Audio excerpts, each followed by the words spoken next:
अस्सलाम वालेकुम व्यूअर्स, मैं हूं डॉक्टर उमर और आप देख रहे हैं सेहत स्टूडियो यूट्यूब चैनल। आज हम बात करेंगे हॉर्सनेस के बारे में, यानी कि आवाज़ का बैठ जाना। मैं आपको बताऊंगा कि इसकी क्या वजूहात हो सकती हैं, इसके लिए क्या टेस्ट करे जाते हैं और इसका इलाज कैसे करा जा सकता है।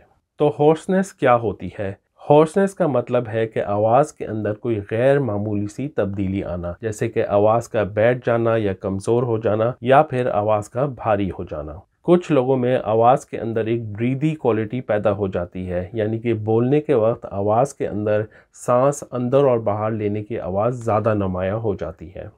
तो हॉर्सनेस होती क्यों है? हमारे गले में मौजूद सांस की नाली के अंदर दो वोकल कॉर्ड्स होती हैं, जिनके खुलने और बंद होने की वजह से हमारी आवाज़ पैदा होती है। अगर हमारी वोकल कॉर्ड्स किसी भी वजह के बायस सही तरह काम ना कर पाएं तो फिर हमारी आवाज़ मुतासिर हो जाती है और हॉर्सनेस पैदा हो जाती है। वोकल कॉर्ड्स के सही तरह ना काम करने की काफ़ी मुख्तलिफ वजूहात हो सकती हैं। सांस की नाली में वायरल इन्फेक्शन होने की वजह से वोकल कॉर्ड्स वक्ती तौर पे सूज जाती हैं। इस इन्फेक्शन को लैरिंजाइटिस कहते हैं। जब लैरिंजाइटिस होता है तो गले में दर्द होने के साथ साथ आवाज़ बैठ जाती है। ये इन्फेक्शन आमतौर पे 2 से 3 हफ्ते में ठीक हो जाता है और आवाज़ फिर से नॉर्मल हो जाती है। कुछ लोगों को गैस्ट्रोएसोफेजियल रिफ्लक्स डिजीज़ होती है, जिसकी वजह से उनके मैदे में बनने वाला एसिड या तेज़ाब ऊपर हलक की तरफ आता है और फिर ये एसिड वोकल कॉर्ड्स में सूजन पैदा करता है। इस बीमारी की दूसरी अलामात हैं खाने के बाद सीने में जलन होना या तेज़ाबियत होना।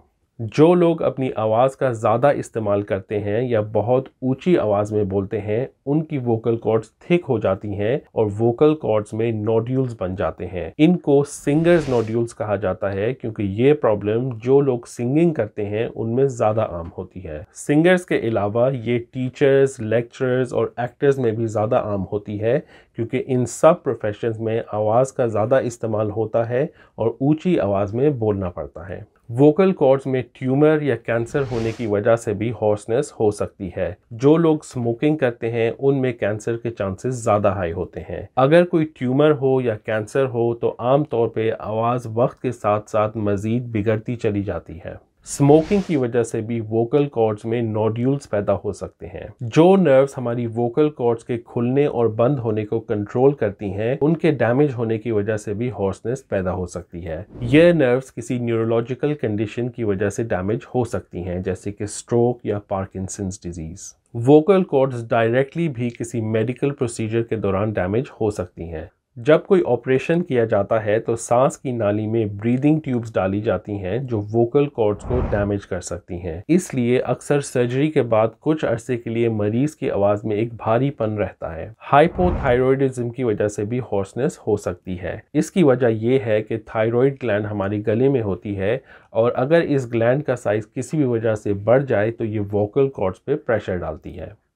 तो हॉर्सनेस का इलाज कैसे किया जाता है? हॉर्सनेस का इलाज करने से पहले ये जानना ज़रूरी है कि उसकी असल वजह क्या है। ये पता लगाने के लिए एक बहुत अहम सवाल ये है कि क्या हॉर्सनेस मुस्तकिल तौर पे है और वक्त के साथ साथ बिगड़ती जा रही है, या फिर हॉर्सनेस आती जाती रहती है और बीच में कुछ दिनों के लिए आवाज़ मुकम्मल तौर पे नॉर्मल हो जाती है। अगर हॉर्सनेस आती जाती रहती है तो कोई सीरियस प्रॉब्लम होने के इम्कान कम होते हैं। लेकिन अगर हॉर्सनेस 3 हफ्ते से ज़्यादा अरसे के लिए हो या वक्त के साथ आवाज़ और बिगड़ती चली जा रही है तो फिर थ्रोट कैंसर जैसा सीरियस मसला होने के चांसेस ज़्यादा हाई होते हैं और इस सिचुएशन में डॉक्टर को दिखाना बहुत ज़रूरी होता है। इसके अलावा अगर गले में 2 हफ्ते से ज़्यादा अरसे के लिए दर्द रहने लगे या खाना निगलने में मुश्किल होने लगे, तब भी डॉक्टर से कंसल्ट करना ज़रूरी है। इस सिचुएशन में आपके डॉक्टर आपके थ्रोट को एग्जामिन करेंगे और ये देखेंगे कि हॉर्सनेस की वजह क्या है। लेकिन अगर एग्जामिनेशन के बावजूद हॉर्सनेस की वजह वाज़ेह ना हो पाए तो फिर आपको मजीद टेस्ट के लिए किसी ENT सर्जन को रिफ़र करा जाएगा। ENT सर्जन फिर एक कैमरा टेस्ट के जरिए वोकल कॉर्ड्स का अच्छी तरह मुआयना कर सकते हैं और हॉर्सनेस की असल वजह का पता लगा सकते हैं। अगर कैमरा टेस्ट के जरिए वोकल कॉर्ड्स में कोई खराबी नजर आ जाए, जैसे वोकल कॉर्ड्स में थिकनिंग या उनमें नोड्यूल्स, पॉलिप्स या कैंसर, तो फिर हो सकता है कि ऑपरेशन करने की जरूरत पड़े।